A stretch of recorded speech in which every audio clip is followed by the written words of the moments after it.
Welcome in to DC On Screen, a podcast about the DC Universe properties being brought to film and television. I'm your host, David C. Robertson, and this is my co-host, Jason. Hello.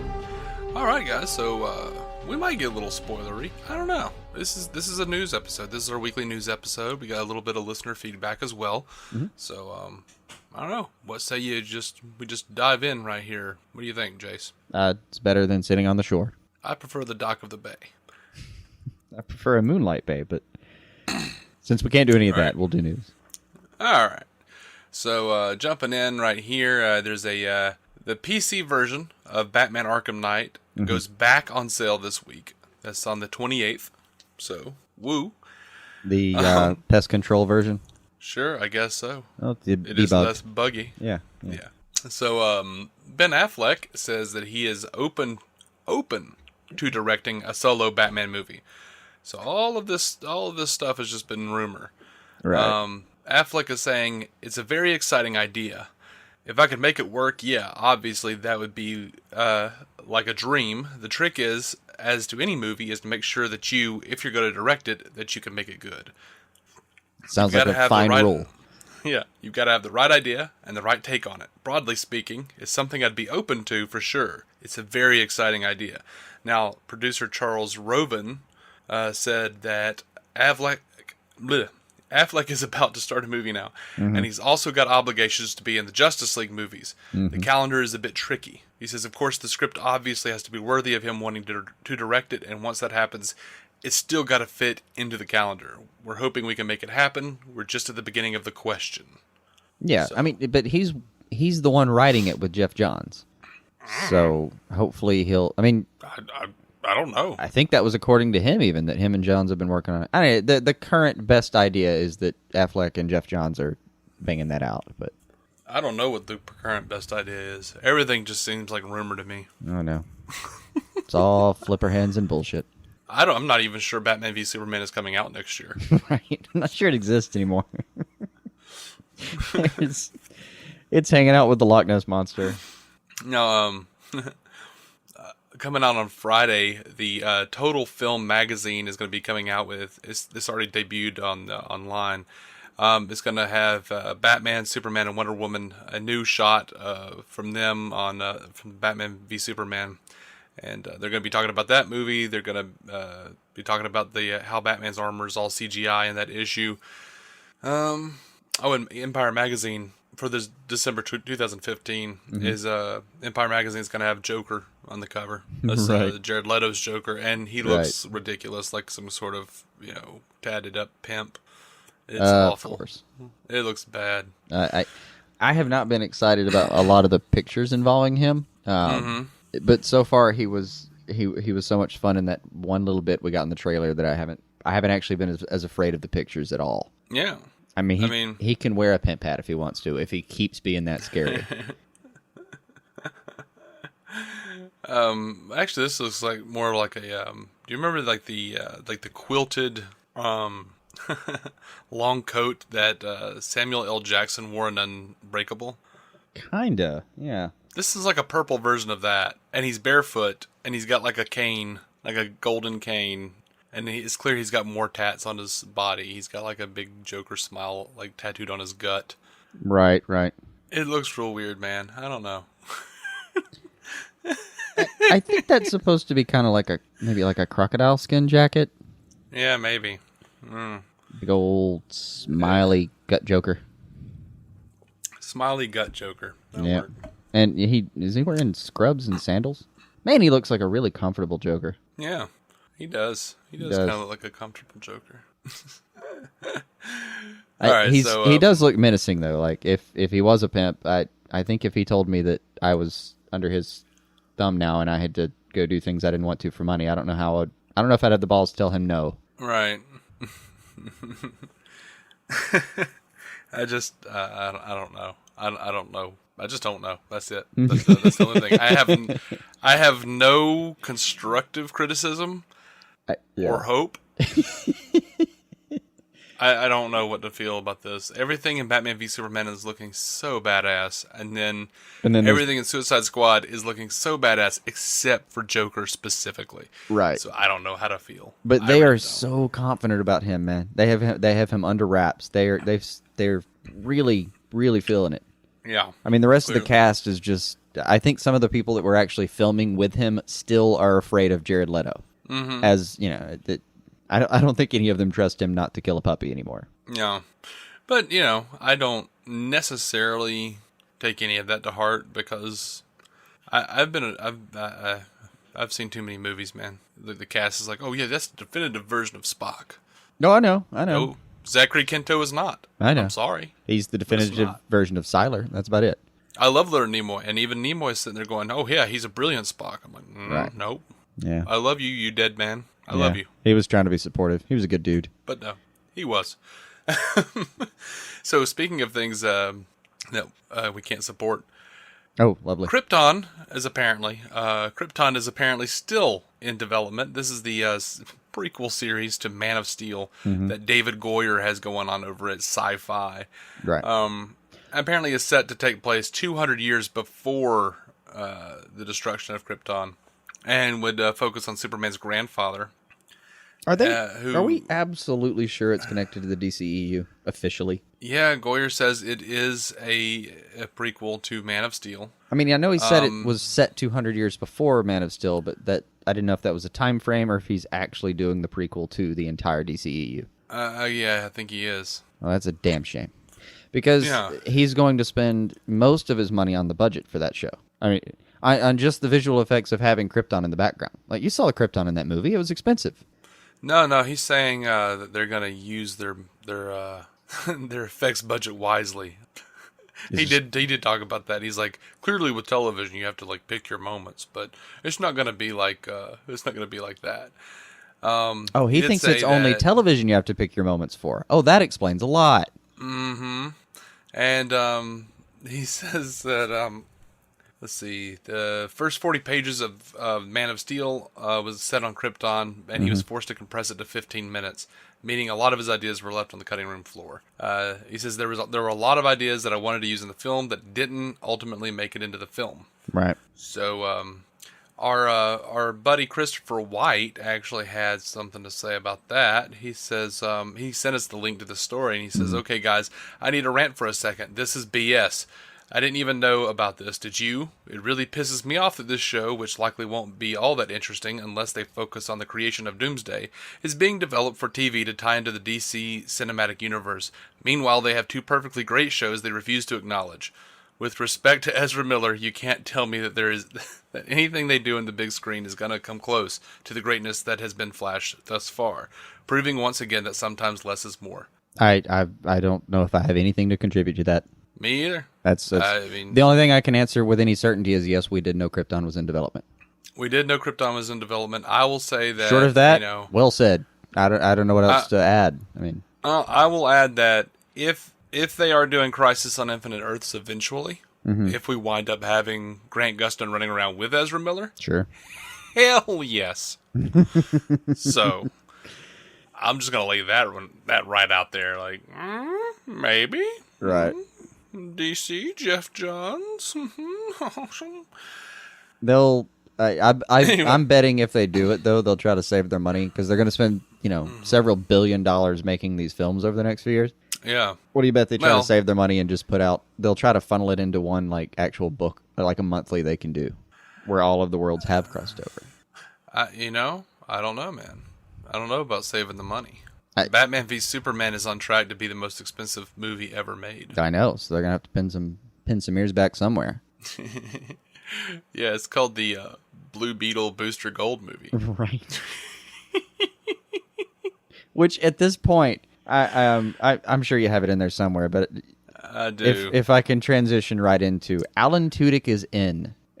He's already agreed. Yeah, he'd love to play Blue Beetle, mostly because he just wants to work with Nathan Fillion again, and that's fine. Yeah. At this point, though, he said he only wants to do it if Nathan Fillion is Booster Gold. Right, which sounds fair. And he mentioned roly-polies in Texas. I don't know what he was getting at there. I don't really care. I don't give a damn. He's going to do it. Here's the thing, though. You want to save some money, Oh, DC? that was delightful, though. Oh yeah, I thought it was funny, but everything he says is funny as far as I know. It's true. If DC really wants to save some money, it's simple, man. They can have the money off the film. Do a Kickstarter for Nathan Fillion and Alan Tudyk doing Booster Gold, and what do you bet it makes its money? Probably. I'd be down. Mm-hmm. They're filming Super Troopers 2 right now. Come on. It's a brand new world. Oh, God. All on Kickstarter money. It made the money they needed in like 40 hours. It was ridiculous. Super Troopers not even a good movie. Oh, it was funny. Not gonna That's a discussion for another time, I feel. Yeah. We'll get into Broken Lizard one day. Or we won't. But as a proof of concept. Man, I'd throw money at that bitch. I really would. Yeah. So, Amy Adams is saying that there are apparently funny moments involving Batsuits in Batman vs Superman. Really? I don't know what that means. I have no idea what that means. But that's what she said. Like, moving on. Does she put on a Batsuit? I don't know. I don't know. I have no idea. Like maybe she tries on a Batsuit one day and Superman comes home and he sees it and he's like, oh, dear God, I've been dealing with that asshole all day. Take that off, please. I don't know.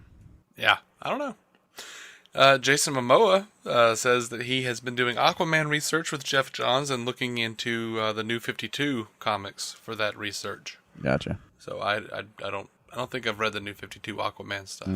I think it's angrier and a little more amnesic. Oh, well, whatever. That's the two very, very crude things I may have picked up from it. I really don't know him in that universe. Well, no idea. Well, that's pretty much, every time they do a new number one for Aquaman, they just kind of make him angrier and more amnesiac. Right. Like, it'll be a fresh start. People won't know what's going on, and neither will he. Yay. Yay. Oh, wait, we're canceled. When did we get canceled? About 5 minutes after you started. Oh, I'm sorry, Peter David. You tried. Oh, man. All right, on to TV news. John Barrowman may have let slip a secret about Damien Darhk. He was just talking about Sarah and stuff. So he says Malcolm was the mastermind behind Sarah's death. He's not afraid of her because in his mind he killed her once, he can kill her again. But he doesn't know what she's come out of the pit with. Everybody comes out of the pit different. People come out with a bit of every soul that has been put into the pit before. Some parts of those souls take over. Thea's got bloodlust. Damien Darhk's got something else. What will Sarah come out with? You don't say. Am I just not remembering that Damien Darhk was supposed to have been in the pit, the Lazarus pit, at some point? I mean, we knew he was in the League of Assassins. We knew he was a contemporary of Raish. Sure. But Raish won the right to the pit, not him. Mm-hmm. And the way it works within the League, especially on the Arrow version, is whoever is Raish gets to use the pit, and everyone else can blow themselves. Mm-hmm. So, I don't think that's in there. Yeah. And I mean, so this season Damien's we've seen him running around with his little, Bale statue or whatever the fuck that is in the closet. But right, his Indian in the cupboard. Right.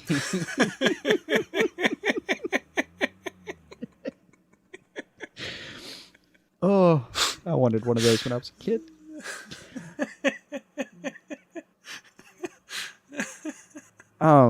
We don't. Even in his little whatever that is, it's a dry bowl. There's not even like a drop of Lazarus water down there or something. Right. I'm just saying, he maybe went in before or something. Yeah, I mean, it has to be. This has to be, post somehow, and sure. I mean, he what's his name? McDonough, whatever his name is. Right. Sorry, I periodically just forget whole names. The guy that's playing Damien Darhk said that he looks exactly the same in 1975 as he does now. Yeah, he did. So yeah, I mean, it's conceivable he could have been in the Lazarus pit. I don't know. I mean, like, how much trouble would it be if you're in the League of Assassins to, take an empty Dasani water bottle up there and run away in the middle of the night?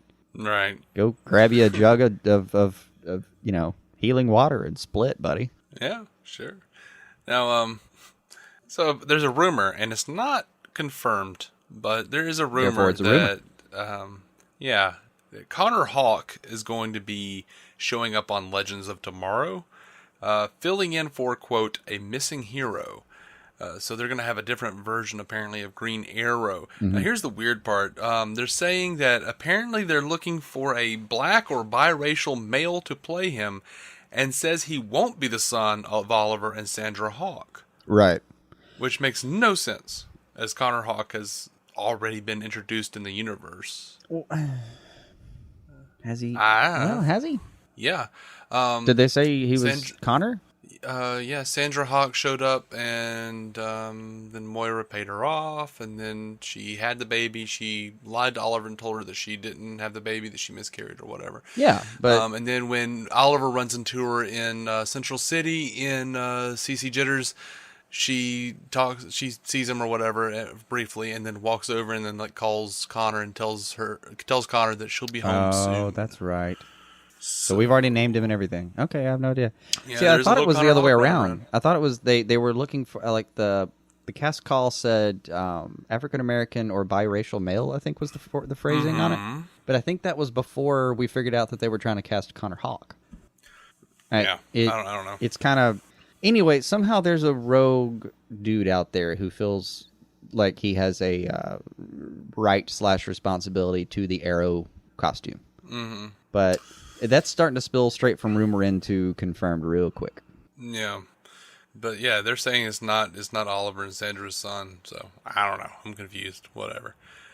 Something I'm not confused about. They have released a picture of Danielle Panabaker as Killer Frost, and Indeed. I mean, she's a real pretty lady already, but you put all that blue on her. Good Lord. That was just blue. That was a a lot to cope with. A striking visage. I mean, to put it in some sort of perspective here for you guys, like I on one screen I have my show notes, and on the other screen I have a perpetually generating waveform that is blue. Sometimes it's hard for me not to look at the blue. And forget all about my show notes. The back of my monitor is blue paisley. I understand.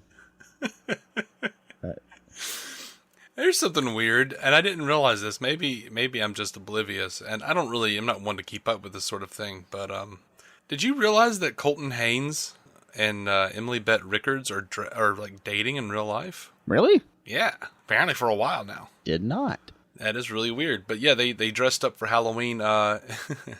Emily, or Felicity, dressed up as Sailor Moon. Oh, cool. And Colton Haynes, or Roy, dressed up as Ursula from The Little Mermaid. And I'll bet he rocked it. He did. He looked good, man. He looked like Ursula, man. He's just walking around with seashells over his chest. What? Say something. Yeah. One other little piece of somewhere in the world, Russell Wilson and Ciara, whoever the hell that is, went as Batwoman and Catwoman. I mean, Batman and Catwoman. Batwoman would have been a lot more fun. I saw that, but I didn't know who those cats were. Russell Wilson, Seattle Seahawks quarterback. Okay. Sports related. That makes sense. Yeah, that was the obvious gap there for you. And Ciara is a person dating the Seahawks quarterback. I don't know who the hell she is. I have no idea. She's probably a model or something. What was her name? Ciara? Kiara? I don't know. Ciara. I don't know. All right. Well, speaking of people I don't know. Well, she looked a lot better than he did in the costume, so maybe model. I don't know. Sure. Henry Czerny, I guess that's how you say his name, has been cast as Toyman. Oh, good. Over on Supergirl. Good. I'm guessing this is Windshot's father. He's from Mission Impossible and Revenge. I guess I'm just going to go, okay, whatever. I don't know. I guess unless there's anything else. Was there anything else you wanted to talk about? You mentioned some sort of a scene or something. Something about the crossover. Oh, yeah, between Flash and Arrow. I didn't think it was particularly newsworthy, but it might be. I don't know. I'm a terrible judge of these things. Well, but you're our only hope, so deal with it. No, you're there too. Look, the producers right now, Kreisberg and Guggenheim, I think both said it, but the producers in general are saying that this is supposed to be the biggest crossover event that they've done.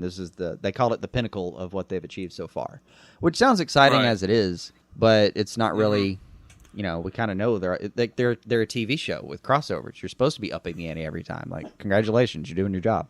Yeah, I think Gustin said it was something like 9 superheroes all standing around in costume. Oh yeah, we're totally gonna have a power shot. You better believe it. Yeah. The part of it that I thought was news was what you brought up. Yeah. You want to go for it? Yeah, basically, they were like, last year on the crossovers, they made sure to make it feel like the crossover episodes were standalone, and you didn't have to watch The Flash to enjoy the Arrow episode, and you didn't have to watch the Arrow to enjoy the Flash episode. If you didn't watch, that's all out the window. You're going to have to, you're not going to know what the hell's going on. So, get on the ball. And look, for anyone who's not step on up, that step ball, up or step off, man. Anyone who's not watching the obsessive amount of shows that we are, why? Like, why? I just want to understand. That's all. Like, how could you watch the Arrow and just not care what's happening with the Flash? And then on beyond that, are you going to watch Legends of Tomorrow? I'm very confused about it. Not judging, just very confused. Please help me. Yeah. I know people who have said they won't watch The Flash, they don't like it, they like Arrow though, or people who vice versa, and you're about to have a rude awakening, maybe, because these shows aren't for you, maybe, apparently. I gotta go watch Gotham. They've written themselves into a corner. They can't go anywhere. Not with that show is what it is now. Deal. Look, I got a buddy, Curtis, who his philosophy was that now he watches Arrow and Flash. He actually watches everything we watch. If it has a cape in it, he has to watch it too. I understand that, but the way he describes it, he likes the darker hue to his tones, to his atmospheres for a show. He wants it to be not even grittier, but he wants it to be more consequential, darker, all that stuff. So he prefers Arrow, but in his opinion, he likes Arrow, but understands that Flash is a better show. Right. I kind of thought, well, I actually kind of agree, but at least it was a well-rounded opinion. I don't think that it is a well-rounded opinion. It's a surprisingly mature adult way to look at things. And I say that as someone who, just stopped reading, comments on a Facebook message board about DC Comics, where it was just, they were just doing nothing but posting different pictures of when Batman beat Superman, where Superman beat Batman, and like with the intermittent picture of someone going, "You mad, bro?" Right. My God. And then someone probably added a clip of Neil deGrasse Tyson completely changing the question while he answers it to get in and out of that question. By the way, there is a clip of him answering the question, who would win between Batman and Superman? Basically, he restates who the characters are, takes it in a different direction, and pretends he answered the question. It was glorious. It was effortless. He's got style. He didn't answer the question, but he's got style. My answer to that would be, if you do it right, yes. Either one of them could win, theoretically. Right. Yeah, it's always been... The winner of that is always which one's the better plot point. Mm-hmm. It always is. If I want to say pure brute strength, yeah, we know who comes out on that. If I want to say planning, we know who comes out on that. Which one fits your plot? Well, that's kind of what those cats were arguing about over there on the message board, because apparently there was... The thing that was called into question was that Superman apparently just like is going to operate on somebody and runs over. This is in a comic book. Mm-hmm. Runs over and like reads every medical thing ever, and now he can perform surgery. Right. And yeah. So people are arguing about. I gotta admit though, like of all the things I require my Superman to have, that super intelligence isn't one of them. Well, the way I feel about it is I don't care if he's super intelligent. I would not care. I guess I would probably not make him super intelligent. I'm a big Batman fan. I don't care if Superman can beat him or not. I really don't. Right. Batman's a more interesting character. Right. That's where Superman always loses. He's not interesting. And the more powers you give him, the less interesting he is. Yeah, that's how, that's how writing works. You can't make him so interesting that he can't be beaten. It's so good that he can't be beaten. It's a simple thing. But even if he does have the super intelligence, you can still go over to Batman and say, well, maybe you're that smart, but Batman's that paranoid, so he's still planning better. Okay, well, they can go back and forth for forever. Yeah, it's an exercise in futility. I know. Can we all agree, though, that super ventriloquism shouldn't be in the equation? I think of all the ridiculous superpowers that Superman ever had, super ventriloquism is the one that absolutely should be in the equation. You think so? You're this bastard has super ventriloquism. Uh-huh. He is automatically 3,000 times more interesting than he ever was before. I don't know, man. No, I seriously, I want to see that stage show. I want to see Superman on stage with a little Batman puppet. You want to say like Jeff Dunham, Man of Steel? Yeah, Clark Dunham, Man of Steel. Right. I don't even like Jeff Dunham, but damn, that's a great idea. Okay, is that one better or worse than there's one little, I forget what they call it. It's super something because everything has to be named super whatever. Right. But he's just like every Batman gadget has to be a bat something. Yeah. I swear to God, if Batman owned a pet bat, he would be called Bat. Like.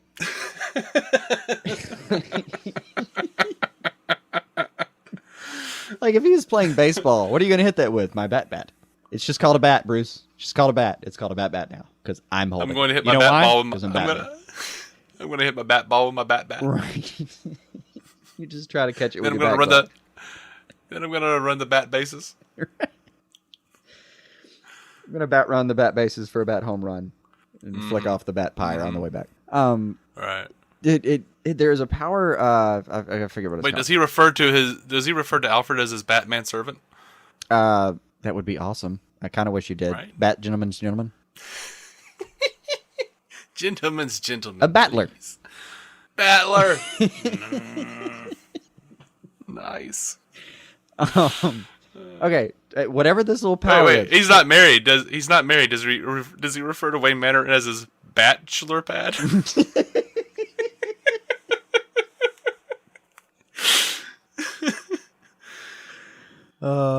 No. Okay. I don't recall him doing that, but I wish he would. Just a quiet joke to himself, so we could all pretend it didn't happen. I've given up on the Superman power. What is this? Oh yeah, look, he's got this little. He can like create a tiny Superman who has all of his little powers and can fly around and run around. Yeah, I remember that. I don't even know what they call it. Like, I would call him like Tiny Soups if I were doing it, but the wee soups. I would call it. I call it Scourge of the Silver Age. Right. Where Superman could juggle planets, create tiny versions of himself. Right. He introduces himself. Hi, I'm Superman, and this is my friend, Bad Writing. Photographic memory. Super genius. Super ventriloquism. It got insane. It got absolutely insane. I was okay with super perception, because as fast as he moves, he has to be able to, right? I'm even okay with super cognition, that he can think as quickly as he can move. I'm just saying that he shouldn't be able to be that intelligent and be able to think that. Yeah. Like, I'm good with him being able to read all the surgery books, but I would like it, like, my version of Superman would kind of have him read all the books that quickly and then turn around and go, I didn't understand a word. Someone help me. Yeah, I mean, they've got the fans argue over whether Batman could beat Superman, whether Flash could actually, run faster than Superman, blah, blah, blah. In the books, he can. Now, he's the only one who can outrun him, but he can. Now, in the New 52, though, they did a bit where it was like, their first meeting or whatever, and he's running around Superman. He's like, no one's ever been able to touch me. And then Superman just kind of watches him for a minute, and then thumps midair and then hits the Flash, and he goes flying. Which is fun. It's fine. And doable. Still within my preferred version. He can trace a shot. Shit. One of my favorite bits was like Barry from, it may have been from the pre-52 continuity, where like Barry is running and Superman is running next to him or whatever, and he's trying to Barry's going to sacrifice himself for the greater good, blah blah blah. And as Superman's Barry trying to want to do sometimes. Yep, and Superman is trying to convince him not to do it, and he's like, "You did this before. You lost years of your life, blah blah blah blah." And he says, "He's like, you can't catch me, Clark. You can't stop me." And he's like, hey, we had a few races, and I beat you on a couple of those times. And the Flash just looks over his shoulder as he's running and goes, Clark, those were for charity. And then just, boom, he's gone.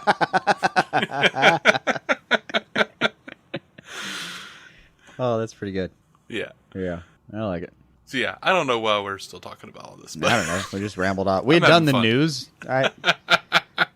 Our duty has been... The news episodes are quickly becoming our time to have real fun, just rattling. Yeah, King and Country have been served. Now we get to talk about Superman's terrible powers. This is our time. There are others.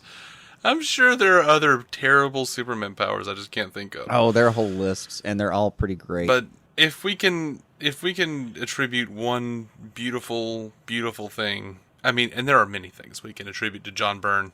Mm-hmm. But thank you, John Byrne, for depowering Superman. Right. Thank you for depowering him in 1986. Yeah. With your Man of Steel miniseries. Oh, you did the character a service. Recently they repowered him. Did you catch that? Yeah, no. Yeah, I actually like the power though. It comes with a consequence at least. Yeah, I did kind of like the idea that he could just, power up and just have this like mother of God kind of power, and then it just desaturates everything. Right. He's just nothing. Yeah, he can just basically he's a capacitor. He can empty his load, and then he has to fill up again. Yeah, that was pretty neat. Yeah, I mean it came with a consequence. I can buy that. A lot of the times, if you tell me I have a new power, but it will damn near kill me, I'm like, okay, well, cool. You'll pull that out once every few years, and we'll be all right. Mm-hmm. I feel like they were looking at the character and they went, you know what? We should really make a Superman game, but we're gonna need this. Right. Okay, so we should be able. The fans are going to be pissed if there's not a precedent for this. All right. we need a BFG attack. What do we have there? Well, at least Superman. Okay. Well, what else can we do? How about Super Flare? Sounds great. Put it on the board. Super Flare. I think it's called Super hate Flare. The name. It was. Yeah, I've heard that before. It was going to be something super, as we've discussed. They took away the Spit Girl, gave him the Super Flare. Yeah, and they gave him that weird collar. I've not been huge into the collar. I don't know. You know what I'm talking about, right? The little I know what you're talking neckline. I go back and forth on it. Sometimes he looks really good in it. Sometimes it kind of looks like Colonel Emo Soups. Well, I don't know. He just seems so. I don't know. I don't know what the word is for it, but the not having any collar, right? Or he's got he looks like a girl who tried to go to a ball and got a dress that was way too small. That rhymed. It's like he's got like a shoulderless dress thing on. You talking about when like old style, like the old school, yeah, with the big circle top neck thing. Yeah. Well, and that's kind of weird. Yeah, it wasn't like they were going to change him to like a he wasn't going to get a V-neck suit or something. It'd just be weird. Oh no, you know what he needed? What? He needs a whole cowl, man, like Gambit. That just goes up to the top of the head and have like the little hair, just like he did when he had the electric powers. Speaking of bad Superman powers that he should have never had. Right. I don't know. Just make him look normal like he used to. I don't care. Put his underwear on the outside of his pants.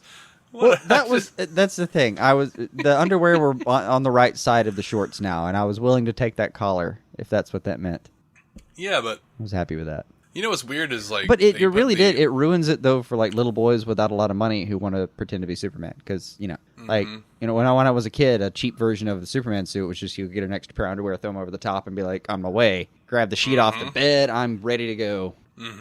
And then they bought me a real Superman costume, and I don't think I took it off for a year. Like right. I think I genuinely had it on for a year. You know, like the first day of preschool, I took that thing. Like I refused to go to preschool unless they let me go in costume. When I got there, I ran around the room a few times, and the teacher basically kicked me out. I came in. My preschool career lasted about 5 minutes, during which I flew around the room making room noises. And back home. Makes perfect sense. There's a reason we're doing this podcast. I'm just saying. Now, the underwear, though, from a design element, I sorely miss it. It is sorely missed. Really? You like the codpiece? Well, it just needs that darkness to go along with, the cape. Or that color scheme. You know what I mean? Like you look at Batman. It just looks like he's wearing, pantyhose. And then any second, his wiener's going to show up. That's what it looks On like. the long list of things I've looked at Batman and thought, I have never fearfully thought, any minute now his wiener's going to show up. Sorry, his bat wiener. Yeah. The original Batmite. Eh, it just looks like he and Superman are wearing long pajamas, you know? Well, sure.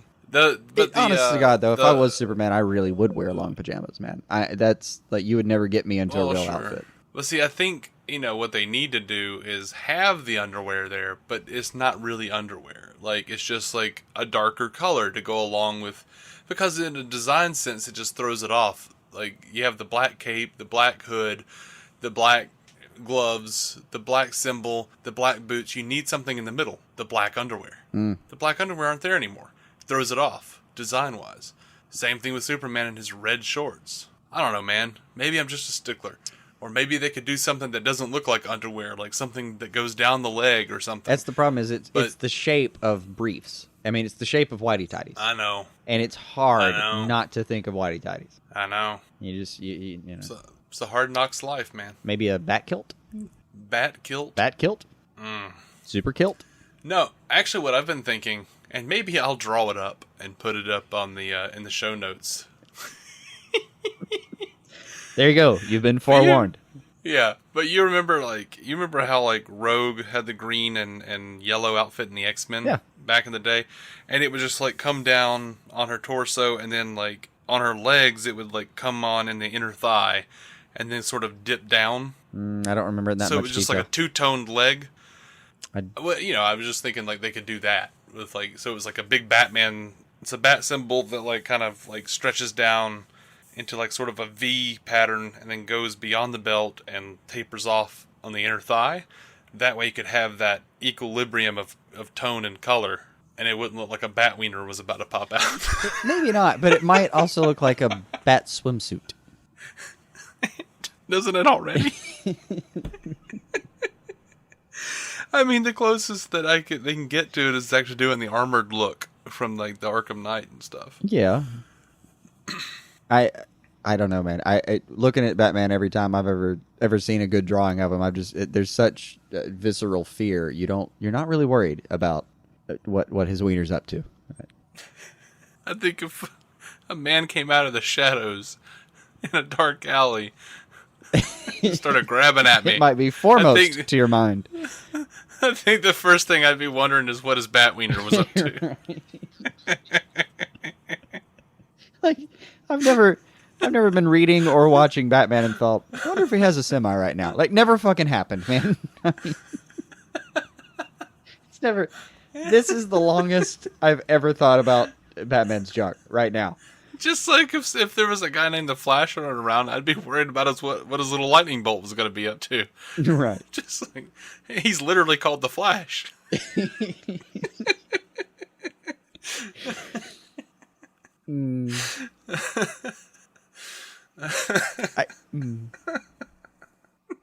Well, childhood over. Anyway.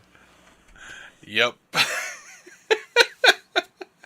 Go ahead and call the time of death. Sorry. You hear that, Jim Lee? I need you to do something about that bat wiener. He's over there. I've been trying. Jeff won't let me change it. Jeff Johns. Yeah.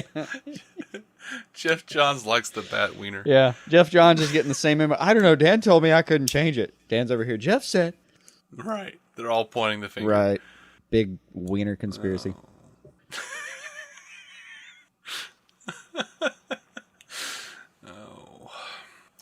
Oddly enough, I think that might be the point. The point you said.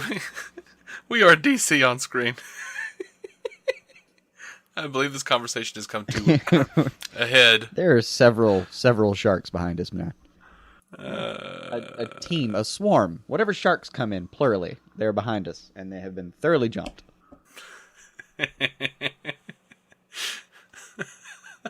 They were land sharks, and we jumped them with our bat wiener pogo sticks. Right. And with that image in mind, kids.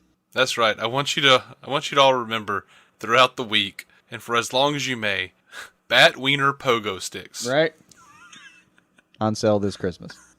At your nearest I wish. Your nearest illicit adult sex store. Oh, we are DC on screen, And we are sorry. we are sorry. We are proud members of the Giant Size Team Up Network. They might not be proudly associated with us anymore. Right, but we're going to keep our chin up anyway. Here's open. You can find us on iTunes, Stitcher. For the love of God, after this episode, you got to give us some stars, man. 5-star ratings and reviews. We might get 5 about the cumulative Batwieners. stars out of that. Out of that bit of conversation. Rate. Go to iTunes, rate our Batwiener. Yeah, go tell them all the places they can come shame us. Right. You can find every episode also on DCOnScreen.com. If you would like a similar podcast about the Marvel Cinematic Universe, go check out our friends Matt Carroll and Jeff Randall over on the Marvel Cinematic Universe podcast or MCUcast.com. I don't think they've ever talked about Marvel Wieners, by the way. No. So don't have fear. They're not that similar. No. Although, they should have by now, because they're talking about Jessica Jones and Purple Man. That should have come up by now. Oh. Yeah. I don't know. They should have been having Purple Wiener discussions. Purple Wiener. They'd be remiss. Okay, we're not allowed to say the word wiener for like the next If 50 I was podcasts. a Marvel Purple Wiener. We're not allowed to say that for a very long time.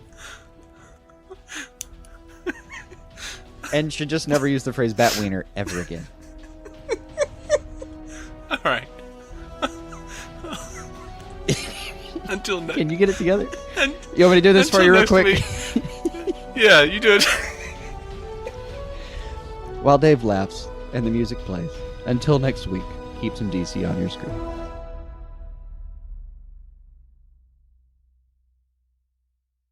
There's like a good 10 minutes of us discussing just the extraneous parts of Superman's character, and then there's just like 10 minutes of wiener.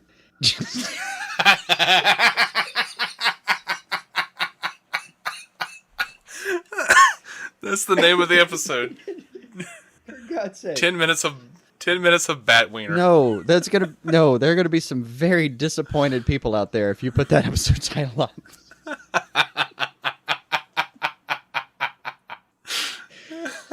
It's Halloween, man. It's cosplay season. Shit, you can't do that to people. Okay, round 2.